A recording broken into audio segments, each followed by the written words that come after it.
When it comes to economics, the average person is a heck of a lot smarter than the average politician, and you can prove it to me.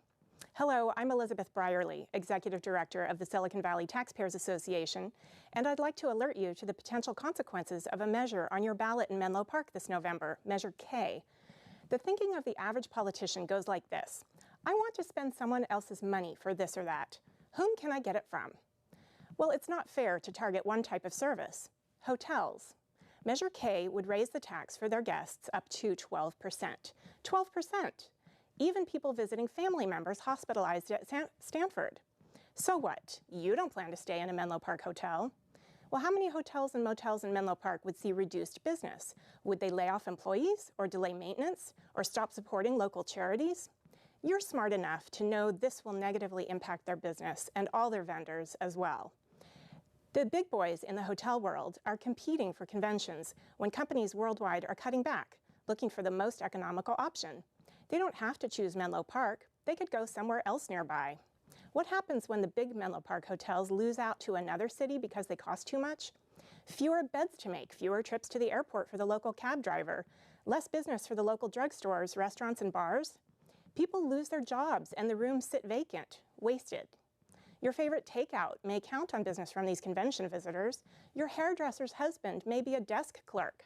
Real people really impacted. People you may know. The smaller mom-and-pop hotels are just out of luck.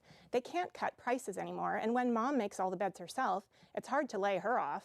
Some of the smaller places will just have to go out of business when the higher cost means fewer guests. Even children understand that you don't kill the goose that lays the golden egg. Measure K is no K. The economic law I believe you understand is that when times are tough, Menlo Park needs to support local businesses, even create new business, not drive away the business they have. They should be encouraging out-of-towners to come to Menlo Park and spend their money here. More local visitors, more help supporting local business, more people paying local sales taxes. If the average politician understood this, they'd not only say no on Measure K, but they'd lower the tax rate. Measure K is no K. No politician in their right mind would close a park or stop filling potholes, but it's the first thing they threaten to do. How stupid do they think we are?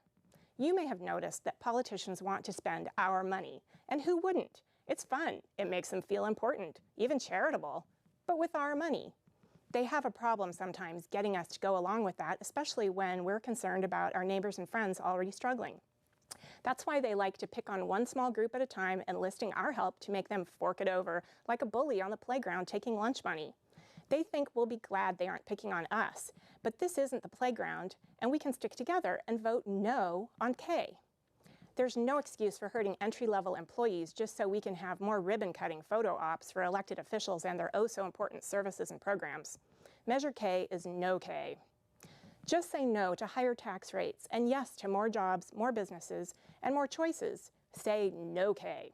For more information about the effects of Menlo Park's Measure K, we ask you to visit our website at www.svtaxpayers.org. SVTA is a volunteer organization of people like you who are smarter than the average politician when it comes to economic impacts.